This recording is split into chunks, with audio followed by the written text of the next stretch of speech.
The Cavalcade of America, presented by DuPont, better living through chemistry.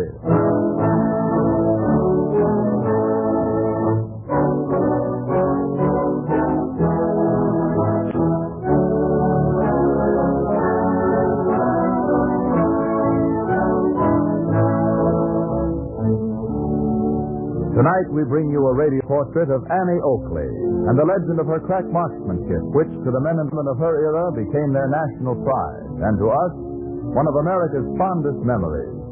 To portray the role of Annie Oakley, we present Agnes Moorehead of the Cavalcade Players.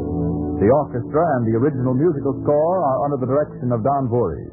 DuPont, maker of better things for better living through chemistry, presents Agnes Moorehead as Annie Oakley on the Cavalcade of America.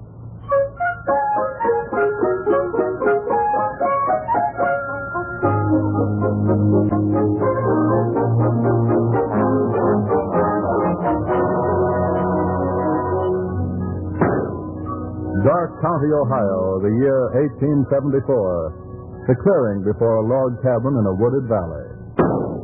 Joe, hold your fire a minute. Someone's coming out of the timber there. What's the gal, Ma? All done up in shooting gear. Howdy, Mr. Shaw. Howdy, ma'am. Why, it's Annie Mosby, growed up already. Annie Oakley now, ma'am. I took my ma's name after Pa died, and she went away. Been out shooting myself some supper. Nothing shooting these parts except in that chicken hawk up there. Trying for a week to bring him down. That ain't so high. Send me back so I can swing, will you? Thanks. You got him. For one shot. Wish getting game was as easy as that. Game? Oh, help me get this put undone, Mr. Shaw. Sure. Here you are, ma'am. Partridges. 6 partridges. You're welcome to 'em. I shot 'em on your property. Tomorrow I'll stir up some quail if you'd like me to. Say, Annie, why don't you stay a spell with us? Well, I'm not much good around the house, ma'am. Oh, don't you worry your head over that, Annie. Just you get the game. I'll cook it. And Joe. Yes, Ma. Annie can't do a bit shooting with this rusty old gun of hers. How about you trading yours for it? Well, guess so, Ma. Oh, I hate to take your new gun, Mr. Shaw. The Lord himself sent you to us, Annie Oakley. I'm not one to slow up the Lord's work. Neither is my husband.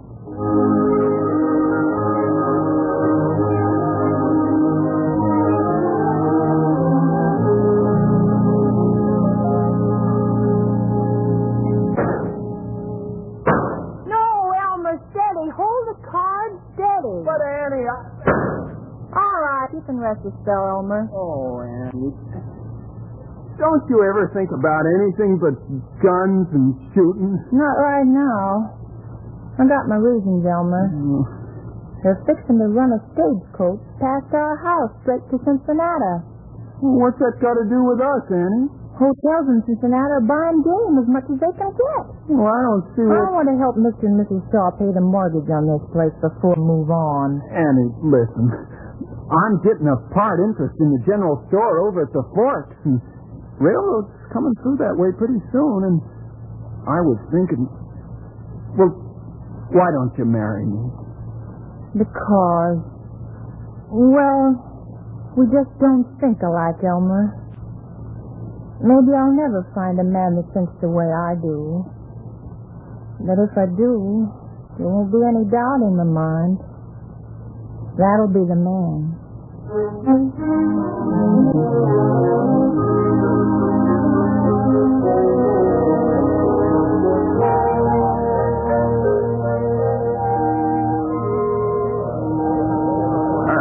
Quite a crowd come out for your little shooting match, huh, Mr. Butler? Yeah, they must be expecting to see something from one of us. Say, who's that girl over there? Where? Why, over there, looking at the trap. Oh, that's Annie Oakley, one you're going to shoot again. What? Oh, Mrs. Shaw, Annie. Morning, Mr. Biddle. How do, Mr. This Biddle? is Frank Butler, the man you're going to shoot against, Annie. Pleased to meet you, ladies. Same to you. Likewise. Well, I hear you're quite a crack shot, Miss Oakley. Haven't missed a bird in quite a while, to tell you the truth, Mr. Butler. Did you know that Mr. Biddle here had put up $100 on you? I told him he should put up more, but he said that was enough. Said you were pretty good, too. I see. Well, well, if you folks are ready, we might as well begin. You understand the rules, Annie? I reckon I do. You fire by turns, 25 rounds. When you say pull, the bird will be released. If you hit, the referee will holler dead. If you miss, he'll holler lost. That's your understanding, Mr. Butler? That's right. Yeah. All right, I'll just say a word to the crowd here. Now, ladies and gentlemen, the contest is about to begin. Match of 25 rounds.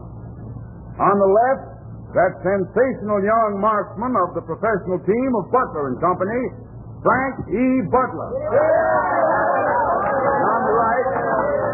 On the right, a young lady known to some of you, but unknown to most, Annie Oakley.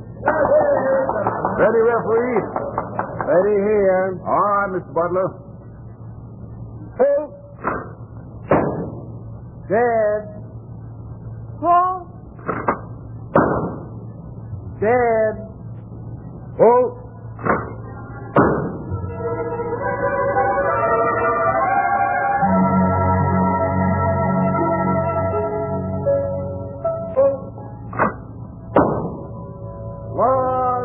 Mr. Butler. Pull. Dead.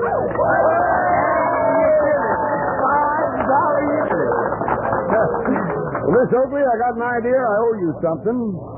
I don't know whether it's an apology or a thanks for a shooting lesson. You were just a mite unlucky, Mr. Butler. I'm a showman. I know luck, let's see it. Say, how would you and your ma like to see my show this afternoon? Why, we'd be right pleased to, wouldn't we, Ma? We surely would. You won't see any better shooting than yours, but you'll see some a little different. Here are a couple of tickets. My, pretty things, ain't they? What are all those holes in them for? Oh, that's just to show they're complimentary, free of charge. Oh, I thought there was bullet holes. No, they're just punch holes. Not bullet holes, not Annie Oakley. You're sure you'll come? I never been in a real theater before, Mr. Butler. I wouldn't miss it for all the world.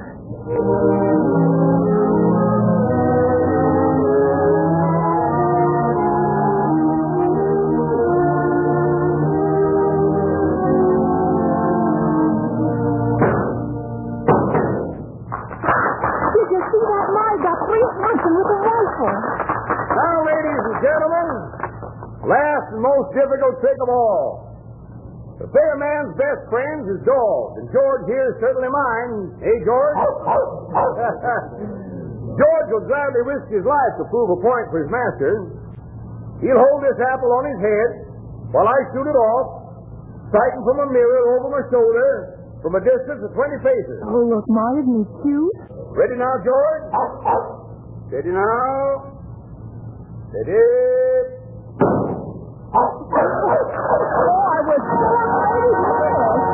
Miss Oakley. Yes? Mr. Butler would like to see you ladies backstage if you care to come. Really, I don't know if we will. Oh, sure. Come on. It can't do no harm. Just follow me. All right. Say, do you suppose you'll see that smart little dog back there? You'll see him wherever you see Mr. Butler, miss.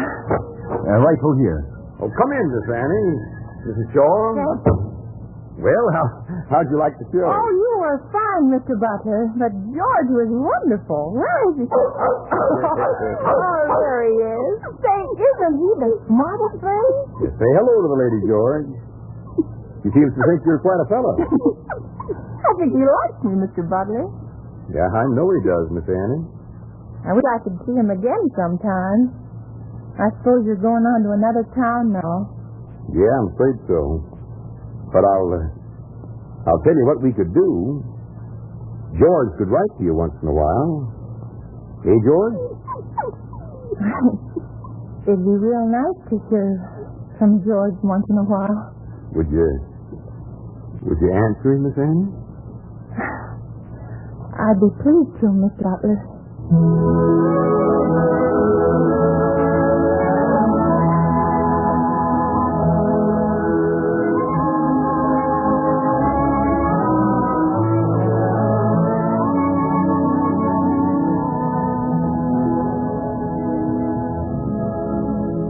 Dear Miss Annie, Frank and I have just arrived in Ogdensburg, and the afternoon performance was a great success. But Frank don't seem very happy. I think he must be in love. Oh, by the way, do you have a picture like a tintype or something of yourself you could send? For me, of course. It don't have anything to do with Frank. Why don't you just think about this, and the next time you write me, enclose one of your favorite pictures. Dear George, I'm sorry I don't have any pictures of myself. I'm afraid that anyone who wants to see me will have to come back to Dark County again sometime. But I'd be real glad to see them. Sometimes it gets awfully lonesome out here in Dark County, and a friendly face can seem to be the most pleasant sight in the world. Dear Miss Annie, I thought I'd better write you this myself. George thinks you ought to join our act. He says you're a better marksman than me anyhow. And besides that, you're the finest person he ever met in all his life.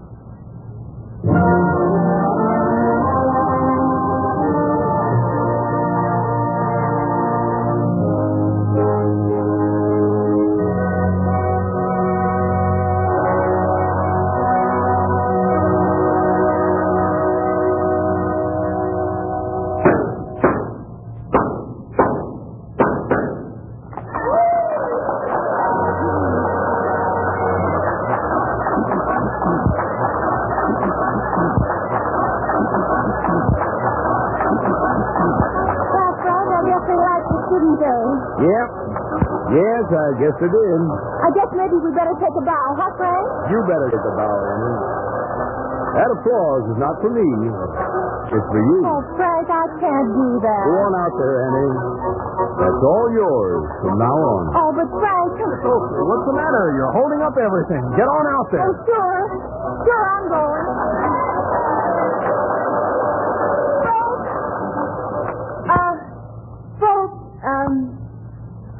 I'm new in show business, you see. And all I know is what Frank Butler taught me.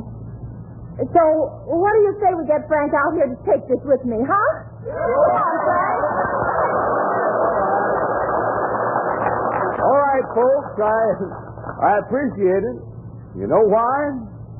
Because this is my last night out here in front with the main act. You've been grand to me, and I've given you my best whenever I could. Well, here's my best now, folks. This little lady, my wife. Thanks, and good night.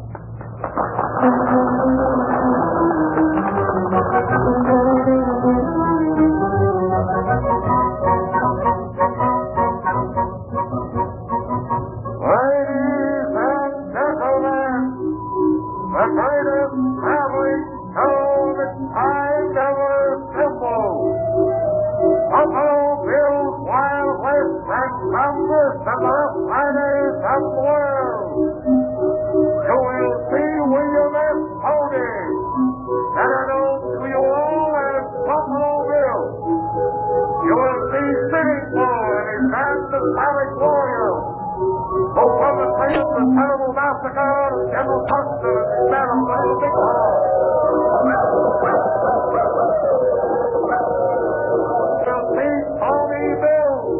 Dakota Braves as they act out for you their sensational attacks on the Midwest Statecoast. And last but not least, a little girl who is the lyrical bomb woman of the age, Annie Oakley.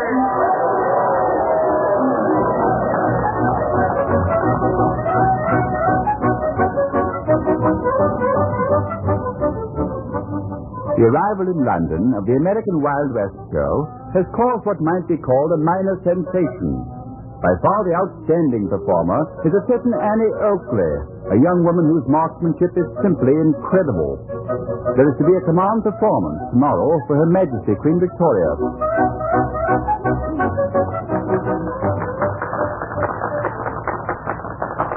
Finally, Miss Oakley will drive a spike into a pine board with 6 shots from a .38 caliber revolver from a distance of 20 paces. Are you ready, Miss Oakley? Ready? Fire!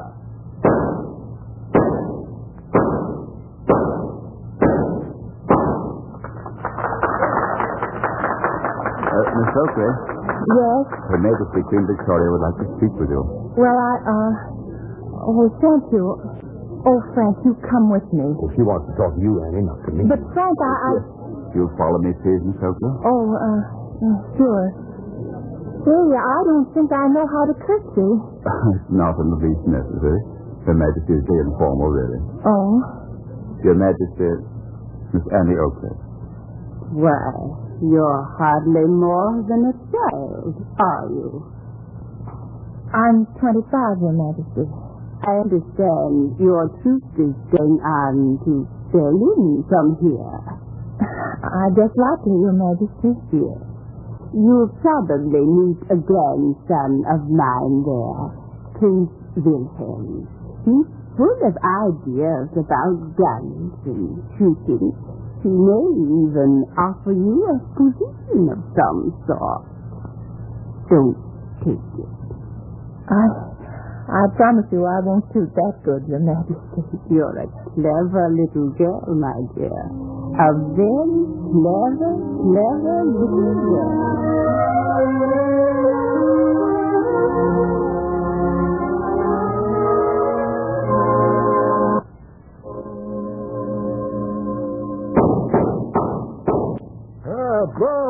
Bravo. Really astonishing, gentlemen? It is, Your Highness. Yes. Thank you, Your Highness. Miss Oakley, there is one shot which you made that I found particularly interesting, where you shoot the ashes from the end of a cigarette held in the mouth of your assistant. I have heard that this is often done by a trick, such as a small wire concealed within the cigarette. Not when I do it, Your Highness. Would you be willing to try it if I were holding the cigarette? Your Highness, please. I am not afraid, gentlemen. Why should you be? Well, Miss Oakley? Frank, what do you think? You don't need to be any more nervous with me, Miss Oakley, than with this fellow who held the cigarette before. Reckon I couldn't be. This fellow's my husband. Take your stand, Highness. I'll try it. A cigarette, please, gentlemen. Your Highness, really, I must protest. Merely a test of nerves, my dear Field Marshal. Mine against hers.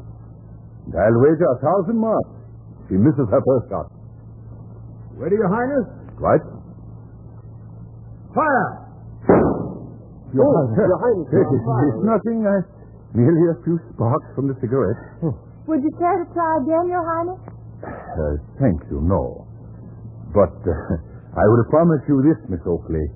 If ever I am emperor, and if ever you need employment, you will be well paid in the service of the Imperial Germany. Thanks, Your Highness. But I got a pretty good job right now.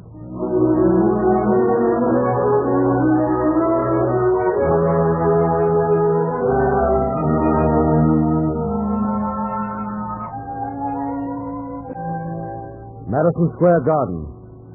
Final gala performance of the season. Annie Oakley, back from her triumph before the crowned heads of Europe.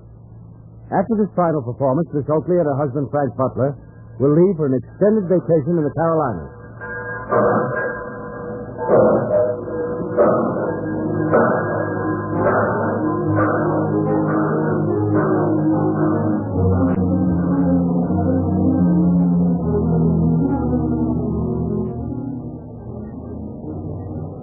Frank, Yes, Annie? you know the hunting season will still be on in Carolina. Yeah, there's some of the best hunting in the world down here, too. Frank, maybe we ought to get a little place in this part of the country somewhere. Somewhere that's like Dark County, Ohio used to be. You know, Frank, I've missed the outdoors so much all these years. Yeah, I know you have, Annie.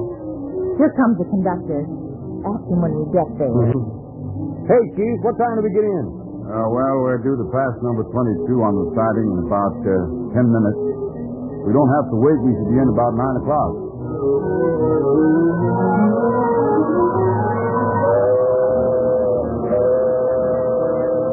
But number 22 hasn't stopped at the siding.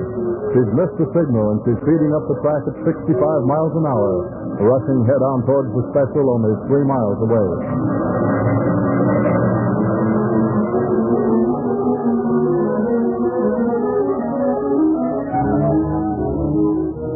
It would seem funny, though, shooting without an audience.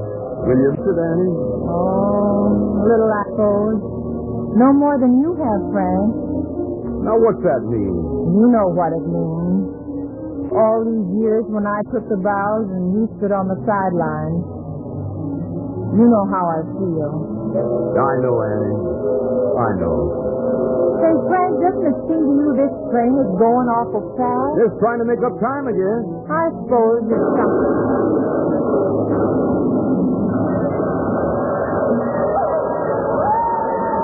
Annie! Annie! Where are you, Annie? Here I am, Frank. Right here beside you. Thought you're all right. It's so dark. Put out your hands so I can find you.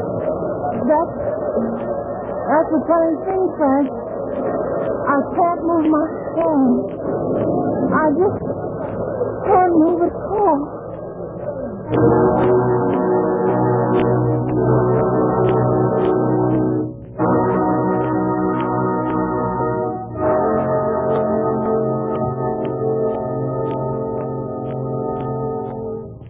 You can come in now, Mr. Butler. He's awake. Thank you, Doctor. Just one thing. You find her appearance somewhat altered. Be careful not to show undue concern. Sure. All right, come in. She's very anxious to see you. Oh, Frank, Hello, Annie. you're all right, aren't you? Oh, sure. I'm all right. I guess it was a pretty bad accident, wasn't it? Yeah, it was real bad from what they say. Come over here, Frank. Sit here beside me. That's it. Now, sort of slip your arm around me. I can stop a little and get a look at myself in the mirror. Annie, don't you think it'd be better if you... Help me, Frank. Would you hand me that comb, Doctor? Doctor. Sooner or later, Mr. Butler. Sooner or later, what? This thing. That's better. Now I can see. Frank. Oh, it's nothing, honey. Your hair just turned white, that's all. That's happened to lots of people. You were in a terrible accident. Frank. I'm old. I'm old. Oh, no, you're not, honey. Listen, you and I are going down to that little place in South Carolina. Maybe the color will come back again. You'll leave just as soon as you get well. Frank, I wasn't going to let you know just yet. But they told me this morning I'll never see it again. I'll never walk again. Is that true, Doctor? I'm afraid it is, Mr. Butler. Annie? You know I never lied to you in my life. And I know it's not true.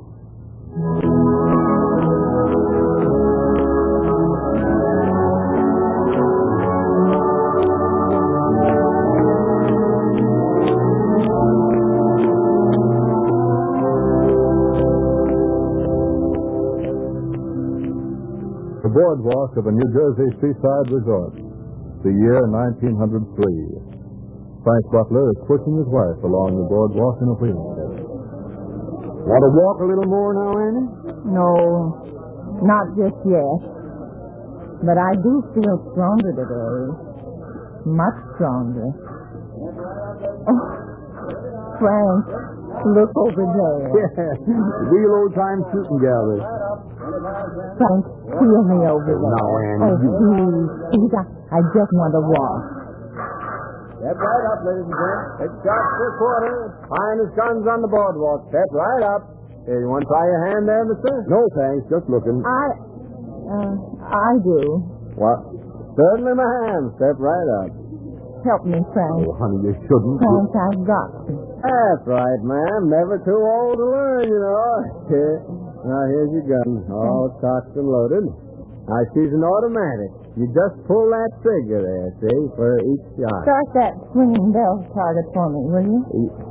If I was you, ma'am, I'd try one of those stationary targets. You'll find them a lot easier. You just start that thing, like I say. Just as you say, ma'am. There she goes. Hey, that was quite a shot, huh? Now, if you hold your gun just a little... Annie. Well, I'll be... Why, ma'am, you're a regular Annie Oakley, ain't you? Why, yes. Yes, I guess I am.